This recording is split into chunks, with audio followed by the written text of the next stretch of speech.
Refurbished లోనే ఉన్నారు కాబట్టి సో సర్వీస్ కూడా మీరే ఇస్తారు అంటే ఇప్పుడు ఒకసారి మీద ఉన్నాక అంటే వారంటీ గ్యారంటీ ఎట్లా ఉంటుంది ఒక్కొక్క ప్రొజెక్టర్? అసలు మాది మెయిన్ సర్వీస్ సెంటరే. మా ఫస్ట్ నుంచి కూడా మేము all brands of projector service చేస్తాం. చాలా కాలేజెస్కి అంటికి డైరెక్ట్ కస్టమర్స్ తీసుకొచ్చి ప్రొజెక్టర్స్ ఇస్తుంటారు కాబట్టి మన దగ్గర ఆల్ బ్రాండ్స్ ఆఫ్ ప్రొజెక్టర్స్కి స్పేర్స్ అవైలబిలిటీ ఉంటుంది. అన్ని బ్రాండ్స్ సర్వీస్ చేస్తాం, అది ఫస్ట్. రెండోది ఏంటంటే మేము ఏ ప్రొజెక్టర్ అయితే అమ్మినా కూడా అన్నిటికీ వారంటీ ఇస్తాం. వారంటీలో ప్రాబ్లం వచ్చింది అంటే మా దగ్గర వీలైనంత స్పేర్స్ ఉంటాయి. స్పేర్స్ ఉన్నాయనుకోండి సర్వీస్ చేసి ఇస్తాము. ఒకవేళ అవ్వలేదు అన్నప్పుడు will replace the project it self.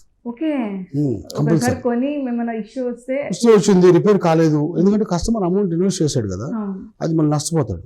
అందువల్ల ఏం చేస్తామంటే మేము బాస్ ఈ ప్రాజెక్ట్ రిపేర్ అవ్వట్లేదు, ఇది మళ్ళీ ఇదే ప్రైజింగ్కి సేమ్ సిమిలర్ మోడల్ ఉంది, దాన్ని తీసుకెళ్ళండి, దాన్ని పంపిస్తాం కంపల్సరీ. ఇంకొకటి ఏంటంటే ఏదైనా ప్రాజెక్ట్ ప్రాబ్లం వచ్చింది, కొంతమందికి ఏంటంటే నాకు ప్రాజెక్ట్ ప్రాబ్లం వచ్చింది చాలా అర్జెంట్ ఉందండి అంటే మేము స్టాండ్ బైలు పెట్టి మా ప్రాజెక్ట్ వాళ్ళకి స్టాండ్ బై పెట్టి వాళ్ళ ప్రాజెక్ట్ రిపేర్ అయ్యేంత వరకు మా ప్రాజెక్ట్ వాడుకునేలా చేసిన తర్వాత అట్లా కూడా సర్వీస్ ఇస్తాం.